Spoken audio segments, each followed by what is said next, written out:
ایک صاحب کو خواب آتا تھا, انہوں نے مجھے بتایا میں نیند اور بیداری کی حالت میں ہوتا, میرے پاس ایک شیطان آتا, جن آتا, مجھے یوں کرتا اور میں گھبرا کے آیت الکرسی پڑھ رہا ہوں اور میں یہ پڑھ رہا ہوں اور میری آنکھ کھل جاتی, وہ جن مجھے بہت تنگ کر رہا ہے, تو آپ مجھے کوئی وظیفہ بتائیں. میں نے کہا وظیفہ تو تم نے پڑھ لیا نا, ہوا علاج. کہہ رہے ہیں نہیں وہ تو اور مسلط ہو رہا ہے. میں نے کہا اس کا حل یہ ہے, اب اگر جن آئے نا تو وظیفہ نہ پڑھو, اب کیا کرو آستینیں چڑھا لو. بولا آدھرا اور رکھ کے لگاؤ ایک تھپڑ. بولے تیری ایسی کی تیسی. اب یہ اس کے لیے تھوڑا کانفیڈنس چاہیے, اس کے لیے وہی کر سکتے جس میں 4 شادیوں کا جذبہ ہو. یہ ایک والے کا کام, کلے آدمی کا کام نہیں ہے یہ, سمجھ رہے ہو. تو وہ کہہ رہے ہیں میں نے جب یہ فیصلہ کر کے سویا تو آیا ہی نہیں ہے اس کے بعد سے یہ انسان کے نا اپنی تخیلاتی دنیا میں بہت کچھ ہو رہا ہوتا ہے.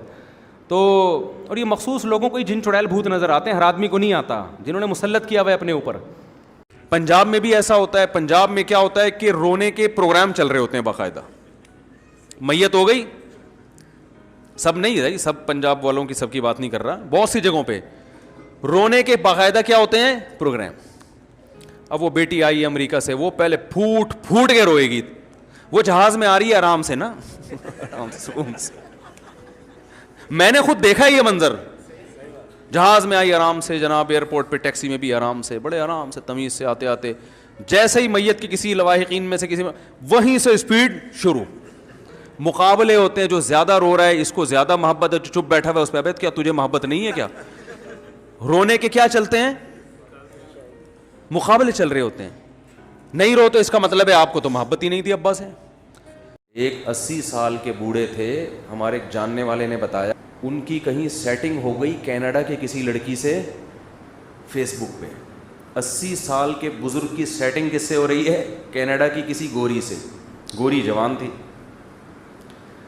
بہرحال سیٹنگ ہو گئی آپس میں. وہ گوری کا کوئی مفاد ہوگا شاید, کوئی پیسے ویسے چاہتی ہو, کیا چاہتی ہو واللہ عالم, یہ چیک کرنا چاہ رہی ہو کہ دیکھیں بھائی پاکستان کے 80 سال کے بوڑھے, ایسا جذبہ ہے ماشاء اللہ ان کا, شاید ہمارا بیان سنا انہوں نے.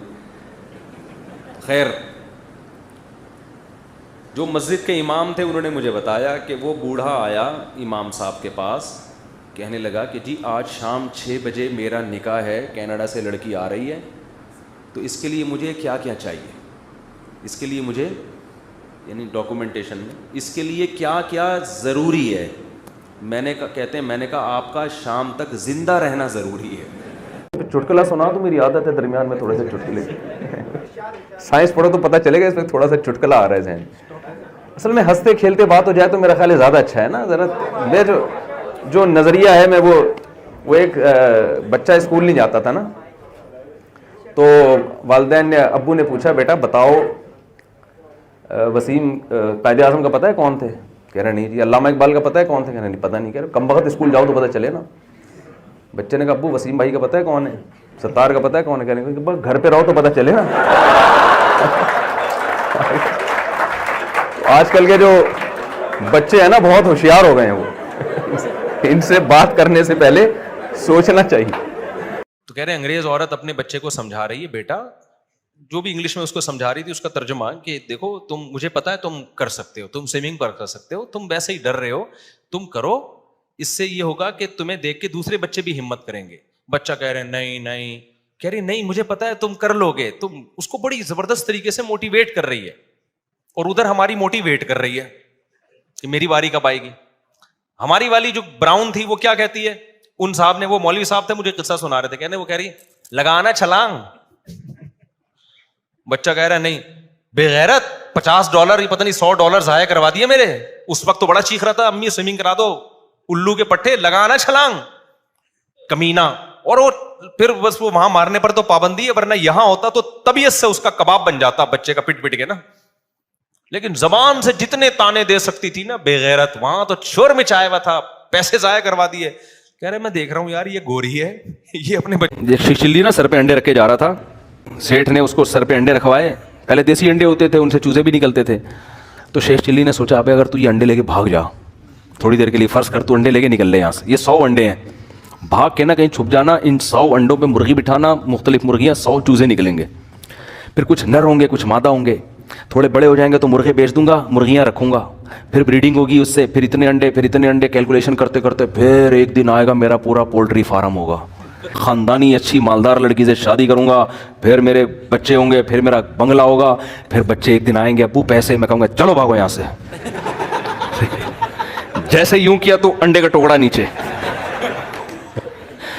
تو سیٹھ نے کہا کہ نالائق, اگر تیرا پاؤں کہیں ٹھوکر لگی ہوتی اس پہ انڈے گرے ہوتے تو میں کہتا غلطی, تو نے تو خود یوں کر کے گرایا ہے, پیسے نکال. وہ کہتا تو اپنے انڈوں کو سوچ رہا ہے, میرا پورا خاندان تباہ ہو گیا.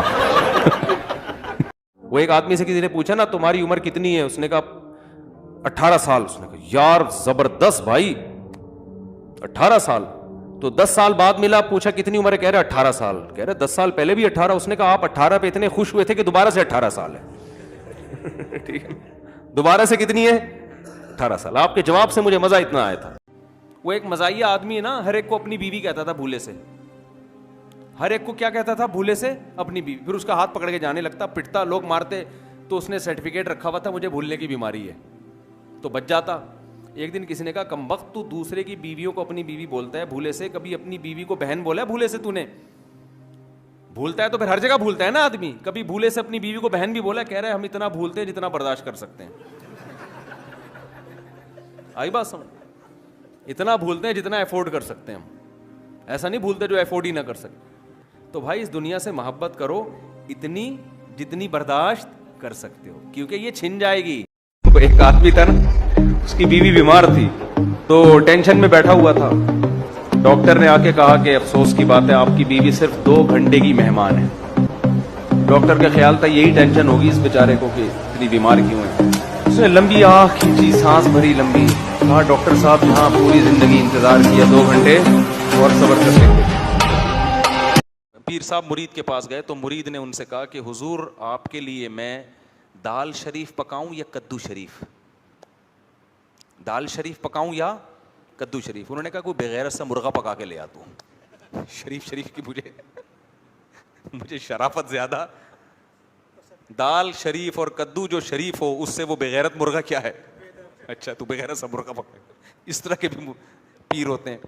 وہ ہے نا ایک لکھنؤ کا آیا, لکھنؤ کے لوگ بڑے اردو خاندانی ہوتی ہے نا, وہ آیا کراچی میں یا کہیں پنجاب میں گیا, پنجاب میں تو وہاں کیلے بک رہے تھے. کہتے ہیں آپ کیلے عددن دیتے ہیں یا وزنن, یعنی وزن کے ذریعے دیتے ہیں تول کے, یا یہاں عدد گن کے دیے جاتے ہیں. تو بھائی جان اب سبزی والے سے پوچھ رہا ہے, وہ پھل والے سے, ریڑھی والے سے, لکھنؤ کا, کہہ رہے آپ کے ہاں کیلے عددن بکتے ہیں یا وزنن. اس کو کیا سمجھ, کہہ رہے پتہ نہیں عددن وزن, دنادن بکتے ہیں, دنادن لینا لو ورنہ نکلو یہاں سے. کہہ رہے ہمارے یہاں کیلا, وہ 3-4 دفعہ اس نے پوچھا نا, وہ سبزی والا منہ دیکھ رہا ہے اس لکھنؤ والے کا, بھائی تو بول کیا رہا ہے. وہ کہہ رہا ہے بھائی میں آپ سے پوچھ رہا ہوں آپ کے یہاں کیلے عددن بکتے ہیں یا وزنن. پھر وہ کیا بولے, کہہ رہا ہے بھائی میں پوچھ رہا ہوں عددن بکتے ہیں یا وزنن. تو وہ پھر جھنجلا کے بولتا ہے دنادن بکتے ہیں, دنادن. وہ ایک امام صاحب جو ہے نا تقریر کر رہے تھے, وہ تقریر کر رہے تھے کہ 3 آدمی جہنم میں جائیں گے. ایک وہ جو نماز نہیں پڑھتا, ابھی تیسرا کہنے نہیں لگتے, ایک دیہاتی کھڑا ہو جاتا ہے کہ بھائی میرا ایک سوال ہے اس کا جواب دیں. وہ کہتے ہیں میں بیٹھ جا, بات تو مکمل ہونے دے. اس کو بٹھا دیا. پھر کہتے ہیں بھائی دیکھو حضرات 3 آدمی جہنم میں جائیں گے, جو سود کھاتا ہے, ایک جو نماز نہیں پڑھتا. تیسرا وہ پھر کھڑا, حضرت میرا ایک مسئلہ ہے. 2-3 دفعہ اس کو بٹھایا نا, پھر تقریر شروع کی. 3 آدمی جہنم میں جائیں گے, ایک سود نہیں کھاتا, ایک نماز نہیں پڑھتا. وہ پھر کھڑا, وہ کہہ رہے تیسرا یہ جائے گا جہنم.